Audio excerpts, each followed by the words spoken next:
Comenzamos una nueva emisión de Reporteros. Gracias por acompañarnos. Evo Morales, el presidente de Bolivia y el primer indígena en el poder, ha sido el símbolo de una era de milagros de crecimiento económico con una reducción de los índices de pobreza que no tienen comparación. Pero el cambio del país no solo se ve en su economía, también es su identidad y valores culturales, como mantener viva la vestimenta del pueblo amerindio al cual pertenece y que hoy se exhibe en las pasarelas de moda del mundo. Sin embargo, mantener las bases de la cultura indígena no ha sido suficiente para la permanencia de su electorado. Quienes en un principio votaron por él, hoy le dan la espalda porque ya no ven soluciones efectivas a sus demandas, como es el caso de los estudiantes o de los campesinos que cultivan la coca. El gobierno se defiende y explica por qué ha perdido adeptos. ¿Quiénes son ahora los aliados de Evo Morales? ¿Quiénes lo escuchan previo a un momento clave de las próximas elecciones presidenciales? ¿Y cómo lo ven las nuevas generaciones? Las respuestas en nuestro reportaje. Esta es la historia.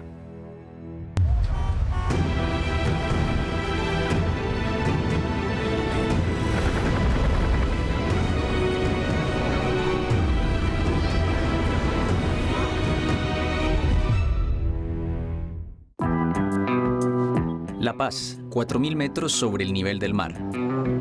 En la cima, El Alto, la ciudad indígena popular. En la parte de abajo, la Ciudad Blanca, más adinerada. Y entre las dos, un sistema de teleférico totalmente nuevo. Antes eran bien marcadas muchas zonas de la ciudad, pero ahora le ha dado la libertad, por ejemplo, a la gente que vive abajo de poder trabajar arriba, y la gente que vive arriba, trabajar abajo. Ha tenido un impacto social y cultural, digamos, también. El teleférico de La Paz es también el símbolo visible del milagro económico de los años de Evo. Un Producto Interno Bruto que se multiplicó por 3 y una tasa de pobreza que se redujo a la mitad. Toda la segunda fila, avance la segunda fila, mochilas de frente, señoritas y jóvenes, mochilas de frente. Un logro encarnado por un rostro que los turistas verán sin duda alguna.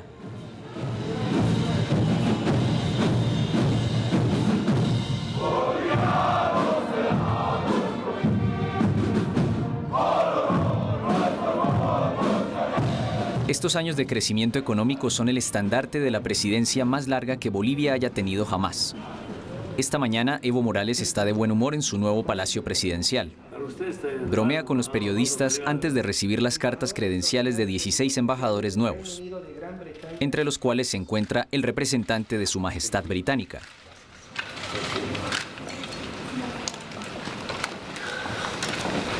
¿Le sorprendió su vestimenta, embajador? De indígena. Bienvenido, embajador. ¿La transformación de Bolivia también consiste en un cambio de vestimenta? De cualquier manera, Evo Morales nunca usa corbata. La estética apreciada por la burguesía aymara, el pueblo amerindio al cual pertenece el presidente, es honrado por el Estado boliviano y se exporta. Desde su local en el centro de La Paz, Eliana Paco ha exhibido en las pasarelas de las Semanas de la Moda de Nueva York y de otras ciudades sombreros bombines y polleras, las faldas largas que engalanan a las mujeres aymara.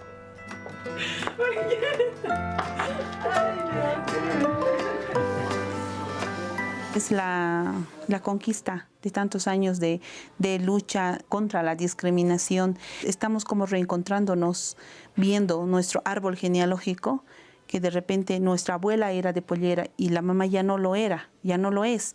Pero la hija se reencuentra con lo que es su identidad, con lo que es su cultura y opta por estos trajes.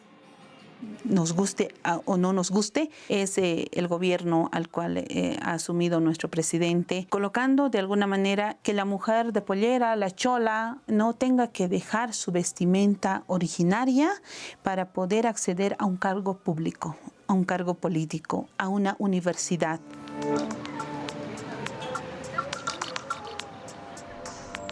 Sin embargo, en la Universidad Pública de El Alto, esta gran transformación cultural no ha sido suficiente para satisfacer la base electoral del presidente. Los estudiantes, en su mayoría de procedencia modesta e indígena, están en guerra contra el gobierno. En un principio la mayoría apoyaban a este gobierno, ¿no? Pero hemos estado con un déficit muy fuerte que el año pasado estábamos a punto de cesar la universidad. Por esa situación hemos salido en movilizaciones y todas las situaciones y lastimosamente hubo un deceso de un compañero, la cual ha fallecido por un impacto de bala. Esa ha sido la chispa que creó más rabia contra el gobierno. En colegio nosotros veíamos otra perspectiva, no nos hace caso a su misma gente, la gente que le ha llevado al poder. En el Alto, el asesinato de un estudiante en 2018 por culpa de la policía no se olvida. En los 4 rincones del país, oponerse al gobierno de Evo Morales se paga con un precio alto. En el mercado central de la coca, los campesinos que la cultivan, fieles aliados del presidente, han visto llegar a la policía a sus tierras cuando han criticado sus decisiones. El vicepresidente Álvaro García Linera, exguerrillero marxista, sabe que las inconformidades expresadas provienen de una parte de las clases sociales que apoyan al presidente, pero para este teórico estas son peripecias inevitables.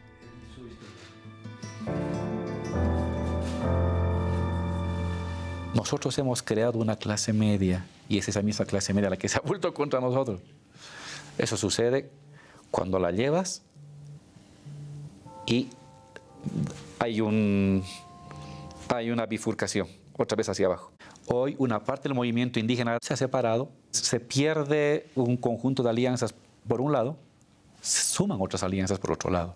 El año 2005 no estaba la Federación de Mineros, no estaba la Confederación de Fabriles. Los principales aliados del presidente boliviano se encuentran en las zonas rurales de los altiplanos andinos. Por su parte, la planicie tropical amazónica es tradicionalmente más hostil ante el gobierno. Menos aquí, en la región de Chaparé, donde Evo Morales sigue siendo un semidios. Hijo de campesinos pobres, Morales construyó su carrera política liderando un sindicato de cultivadores de coca y le dio forma a su leyenda. Durante el desayuno nos encontramos con Ramiro, un seguidor convencido del presidente. Siendo militante asociativo, conoce muy bien esta región pobre, que se benefició de la fuerte nacionalización de los hidrocarburos realizada en 2006.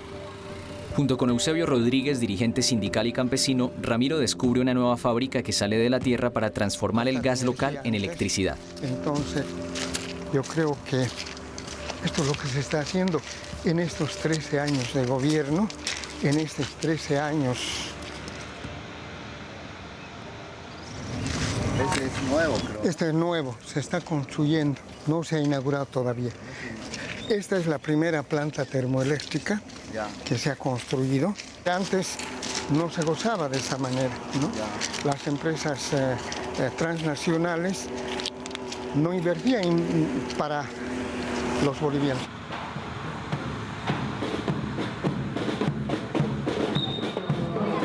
Los municipios reciben mayor presupuesto y como por ejemplo la construcción de estas canchas en los barrios para que nuestros alumnos se dediquen al deporte y no a otras actividades.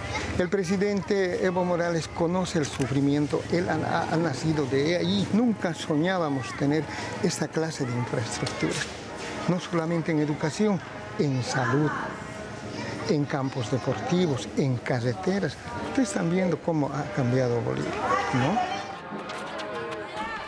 Efectivamente, en 13 años, la Bolivia del presidente Evo se ha transformado. ¿Y qué tenían, qué desarrollaron ellos? ¿En qué progresaron? En agricultura. Haciendo campaña electoral para que el hijo del país cumpla con un cuarto mandato, Ramiro organiza un taller de educación popular. El objetivo, movilizar a las comunidades locales. El movimiento cocalero, el movimiento sindical ha sido fuerte porque siempre se hacía entre todos. Cuando se bloqueaba aquí por la coca, ¿solito bloqueaba el Evo? No, todas las Cindy por turnos. Eso se visibiliza al mundo. Cuando Evo Morales habla de Bolivia, todos escuchan. ¿Por qué? Porque él habla desde el corazón y desde la lucha indígena campesina en Naciones Unidas y en todo lugar. Es una voz. Por eso digo que es un pequeño Mandela. En los países que eran progresistas como Ecuador, Brasil, ahora son muy de derecha conservadora. Bolivia está como en el centro y todos están viendo qué va a pasar en Bolivia. Por eso es interesante, y yo siempre les digo a los hermanos, que estas elecciones son las más importantes de este último periodo. Porque acá se decide si Bolivia retrocede al neoliberalismo o si avanza, ¿ya? Por eso es casi para mí es como de vida o muerte, ¿no? Con las próximas elecciones en mente, el último héroe de la izquierda latinoamericana descendió de su helicóptero para inaugurar un nuevo pozo de gas. Los campesinos se afanan por escucharlo, pues la región posee la segunda reserva más importante de gas natural del continente. Gracias a estas reservas, el país ha tenido una tasa de crecimiento como la de China desde hace más de 10 años.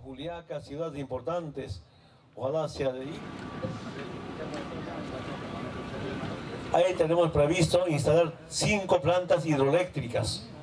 Ya estamos instalando el tendido eléctrico hacia Argentina. Y para garantizar este mercado externo tenemos la obligación de cómo explorar.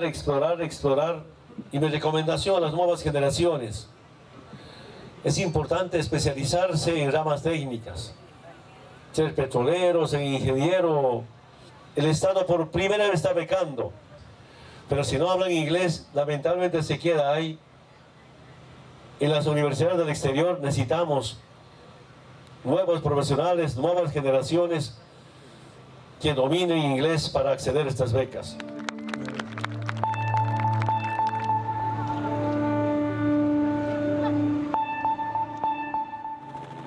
Extraer sin detener más riquezas del subsuelo para salir de la pobreza. Este dogma definitivamente no es unánime. En 2011, Evo Morales trató de imponer la construcción de una carretera en el corazón del Tipnis, territorio indígena y parque nacional Isiboro-Sécure, una reserva natural situada en la región amazónica del país. Las comunidades indígenas se opusieron. La represión brutal fue mediatizada. Para Pablo Solón ha sido demasiado. Este hijo de un gran artista boliviano, miembro de los primeros gobiernos de Evo, renunció a su cargo como embajador de Bolivia en las Naciones Unidas. El Tipnis fue el momento donde se vio que el proceso de cambio venía mal, pero ya empezó antes. Podíamos haber sido un país agroecológico que deja los transgénicos, deja el agrocombustible y promueve una producción agroecológica, sí, pero obviamente, y seguir por ese camino era mucho más difícil que seguir por el fácil camino del dinero fácil del extractivismo. No tenemos que verlo como, Evo cambió de posición, no. Evo y el gobierno empieza a reflejar ahora nuevos sectores sociales, que no son los sectores sociales que hubieron durante la guerra del agua o la guerra del gas. Esos eran sectores sociales combativos que querían acabar con el neoliberalismo. Hoy los sectores sociales en los que se apoya el gobierno son sectores que quieren ganar más, tener más beneficios, gozar más. Esta es también una nueva contradicción que no estaba en ninguna experiencia de revoluciones anteriores y hemos tenido que aprender sobre la marcha. Desarrollo, madre tierra. Coexistir, desarrollar, pero sin destruir madre tierra. Yo calculo que ese tema requiere todavía una década. 10 años más en el poder para continuar con la modernización de Bolivia, una perspectiva que la oposición rechaza.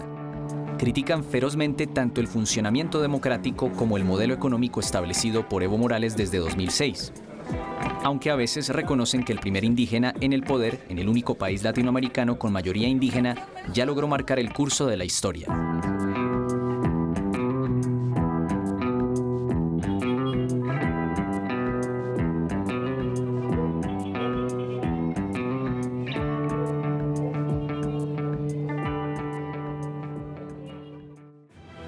Gracias por acompañarnos en esta emisión de Reporteros. Recuerde que puede ver este y los capítulos anteriores en nuestra página web más24.com.